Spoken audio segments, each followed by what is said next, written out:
So I've gathered together a panel to discuss whether the situation is just a repeat of the same old Israeli-Palestinian story we've covered for years, or if there's anything different here and where it's all going to end up. Martin Indyk is the former U.S. ambassador to Israel and currently the director of the Saban Center for Middle East Policy at Brookings. He has a terrific new book out, Innocent Abroad. Stephen Walt is a professor at Harvard and the co-author of the controversial book, The Israel Lobby. Bret Stephens of the Wall Street Journal was the editor-in-chief of the Jerusalem Post. And Hanan Ashrawi, a member of the Palestinian Legislative Council, joins us from the West Bank. Hanan Ashrawi, I remember listening to you talk to Peter Jennings when I was in college, and that was 25 years ago. Has anything changed? Is the situation today materially different than it was at that time? Well, the situation certainly is different, materially and politically, and in more ways than one, in human terms as well. I would say my engagement with Palestinian politics and the peace process began in 1967, the year in which the West Bank, including Jerusalem and Gaza, came under Israeli occupation. And ever since then, the Palestinian question in many ways has become a source of extremism, generating greater anger and probably greater violence because it remains an open wound in the body politic of the Arab world. There are a lot of people who say in Israel and the United States that part of the strategy here that Israel is using is to hit Hamas so that it can build up the moderates, build up the Fatah in the Palestinian, in the West Bank, which is where you are. Do you think that the Israeli incursion in Gaza has strengthened moderates in the West Bank? It has exactly the opposite effect. And I think this is the problem with Israel and with U.S. policy. They have such a simplistic view and a surface view of Palestinian realities and culture that they always do exactly the opposite of what they proclaim or what they publicly claim that they want to do. Right now, the attack on Hamas is strengthening Hamas. It is strengthening people who are not just Islamists, but even beyond Hamas Islamist extremists.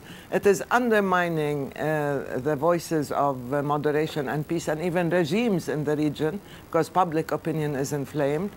And it is showing in many ways the futility of negotiations and showing that people who have adopted this path have become helpless and have become complicit in many ways with this type of violence. And Israel is proceeding to destroy the foundations of peace while it is using violence in order to punish a captive civilian population.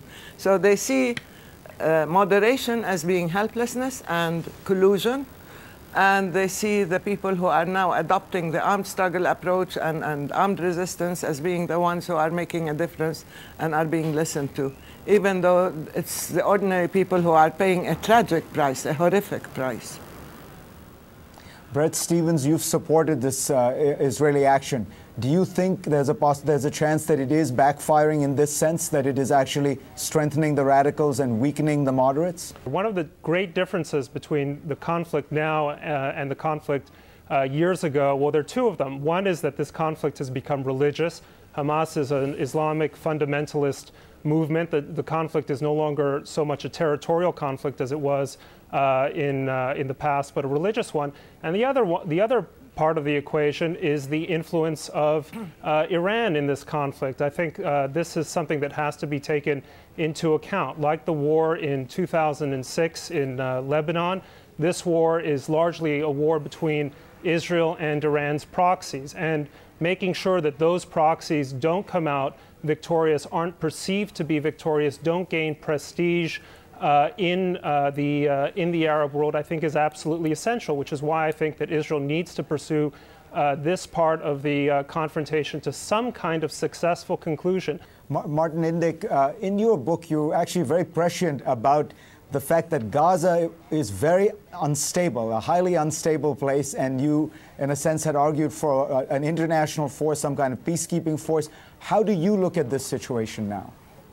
Well, I think it's really important for Reed to get a ceasefire in place as quickly as possible. I agree with both Hanan and Brett that the moderates are being weakened, and if it continues like this, Hamas will come out the winner regardless of what happens militarily on the ground. So in terms of the role of international forces at this stage, I think the key issue is to get a force on the border between Egypt and Gaza that will prevent smuggling of offensive weapons into Gaza that then used by Hamas in the future to attack Israeli civilians. Martin, talk about one other issue that Brett raised, which is the role of Iran in all this. Is this really a battle between Israel and Iran, and Hamas is simply a proxy? I mean, I've always thought that Iran's involvement with Hamas was considerably less direct than its sponsorship of Hezbollah. Iran used to actually sponsor Islamic Jihad, and only a few years ago kind of turned its attentions to Hamas. So how does Iran play into all of this? That is correct. And Hamas, as a Sunni radical Islamist organization, is not an easy bedfellow with Iran, unlike Hezbollah, which is, of course, a Shia organization.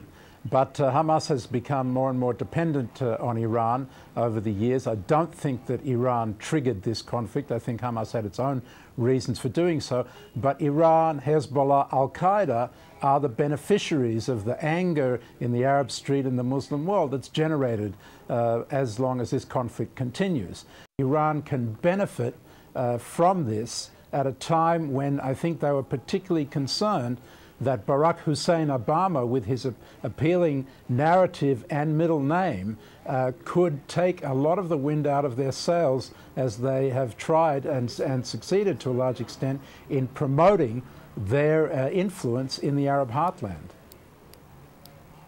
Steve Walt, the calls for American engagement and involvement in this continue to rise. What strikes you about U.S. policy at this moment when you look at it? Well, first of all, I think that we're facing a paradox here in that there's more recognition now than there has perhaps ever been that the only real solution here is ultimately going to be the creation of a viable Palestinian state, a two-state solution. Prime Minister Ehud Olmert in Israel realizes that. The Bush administration realizes that. Everyone understands that until you get that, you're going to face a continued conflict, a continued outbreaks of violence from time to time. The paradox, of course, is that because of the policies that the United States and others have followed, we are perhaps further away from that solution than we've been at any point in the last 20 years or so. So calling for greater American involvement is right, but it has to be involvement of the right kind. The second thing that's changed, I think, maybe as a result of partly what we've seen over the last 2 weeks, partly people looking back to the experience in Lebanon, is the recognition that military force by itself is not a solution to this problem. This is a point that Hanan made as well. Hanan Ashrawi, do you think that a two-state solution is now accepted by all parties? Do you think the Palestinians in Gaza can be brought around to the idea of a two-state solution? The question now is not whether the Palestinians believe in the two-state solution, because the Palestinians overwhelmingly have opted for the two-state solution, have adopted resolutions. Way back in 1988, there was an acceptance of the two-state solution.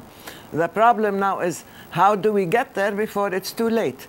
And I would like to say that introducing red herrings and things that have nothing to do with the Palestinian question, including Al-Qaeda and even Iran, that these things not only complicate matters, but they are used as a justification and an excuse to batter the Palestinians more, to avoid any kind of agreement that would make it necessary for Israel to relinquish the land that it occupied, to give it back to its rightful owners, and to accept the Palestinians as neighbors rather than as a suppressed, oppressed people under occupation. Well, I think that in Mrs. Ashrawi's rehearsal of history, it should be mentioned that Palestinians voted overwhelmingly in January of 2006 for Hamas, which rejects the Oslo Accords, which not only rejects the right of Israel to exist as a state in the region, but it actually calls for the annihilation of Jews. And this is part of the problem. It is absolutely essential that we get moderates, Palestinian moderates back, moderates on all sides back into the driver's seat, but I don't know how that can be done if you allow Hamas to remain in charge of Gaza. What you have now is not a two-state solution. You're looking at a three-state solution. Israel, the PA in the West Bank, and Hamastan in Gaza. And that's obviously untenable. And it's also untenable to ask Israelis to move or to work toward a viable, just two-state solution if the model they have to look at is what has happened in Gaza.